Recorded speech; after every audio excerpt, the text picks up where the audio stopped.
කොහොමද ඉතින් අපි රෑම පොඩි ගමනක් යන්න හදන්නේ. ඉතින් ඉස්සරහට මේ වීඩියෝ එක බලනකොට ඔයාලට හරියටම දැනගන්න පුළුවන් වේවි අපි කොහොමද යන්නේ කියලා. මෙලහකට තම්බ්නේල් එකනොත් ඔයාලා දන්නවා අපි කොහෙටද යන්නේ කියලා.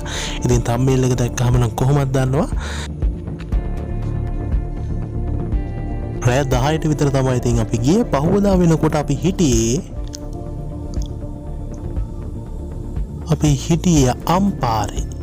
ඉතින් ඔන්න අම්පාරට ඇවිල්ලා තමයි ඉන්නේ. මේ වෙහෙරගල පුදබිම අම්පාරේ තියෙන. ඉතින් මේ තියෙන්නේ වෙහෙරගල පුදබිම. ඉතින් ගොඩාක් ඉපරණි පන්සලක් තමයි. ඉතින් උදේම වාට මේ විදිහට තමයි බලා ගන්න පුළුවන් වෙන්නේ. ඉතින් මේ විදිහට තමයි උදේම ඔන්න ඉර පායනවා. ඉතින් හරිම ලස්සනයි. ඉතින් මේ විදිහට තමයි අපිට බලා ගන්න පුළුවන් වෙන්නේ. ඉතින් ඉස්සරහට මේ ගොඩාක් තැන් වලට ඉතින් අපි යනවා. ඉතින් ඒ තැනුත් ඔයාලට බලා ගන්න පුළුවන් වේවි. ඉතින් දිගටම ඉන්න. මේක නම් පොඩි වීඩියෝ එකක් විදිහට තමයි මම දාන්නේ. ඉතින් ඉස්සරහට මේකේ ඔක්කොම වීඩියෝස් එක දිගට බලා ගන්න පුළුවන් වේවි. ඉතින් මේ තියෙන වෙහෙරගල පුදබිම. ඉතින් හරිම ලස්සනයි මෙහෙත්. මේ විදිහට තමයි ඉතින් අපිට බලා ගන්න පුළුවන් වෙන්නේ.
ඉතින් අතීතයේ බොහෝ දේවල් තිබිලා තියෙනවා.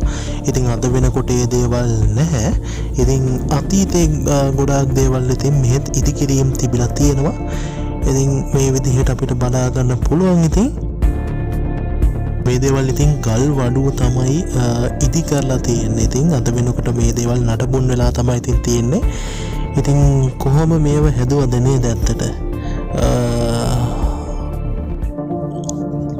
ඉතින් හොඳ තාක්ෂණයක් අතීතයේ තිබිලා තියෙනවා නේද? ඉතින් මෙන්න මේ ගල් වඩුවන්ට හොඳ තාක්ෂණයක් තිබිලා තියෙනවා අතීතයේ හිටපු. අද වෙනකොට නම් ඉතින් මේ වගේ තාක්ෂණයක් නැහැ නේද? ඇත්තටම බොහොම අමාරුයිනේ මේ වගේ ඉදිකිරීම් කරන්න. ඉතින් ඉස්සර මේ විදිහට තමයි මේ පඩිපෙලක් එහෙමත් තියෙන අපිට බලා ගන්න පුළුවන්. ඉතින් මේ අතනින් ඔයාලට බලා ගන්න පුළුවන් වෙන ගල් පඩිපෙලක්. ඉතින් මේවා නම් දැන් මේ නිකන් මැකිල යාගෙන වගේ තමයි ඉතින් එන්නේ ගල් පඩිපෙලවල්. ඉතින් ඒවා මේ විදිහට තමයි ඉතින් අපිට බලා ගන්න පුළුවන් වෙන තවත් මේ විදිහට තියෙනවා. ඉතින් හරි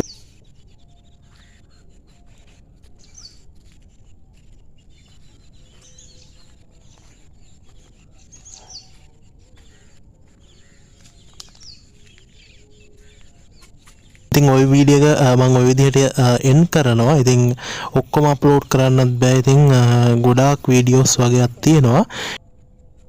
ඒ දේවල් ඉතින් වෙන ඩිවයිස් එකක තමයි ඉතින් තියෙන්නේ. ඒවා මම ඒකෙන් අරගෙන තමයි ආය අප්ලෝඩ් කරන්න වෙන්නේ. ඉතින් මට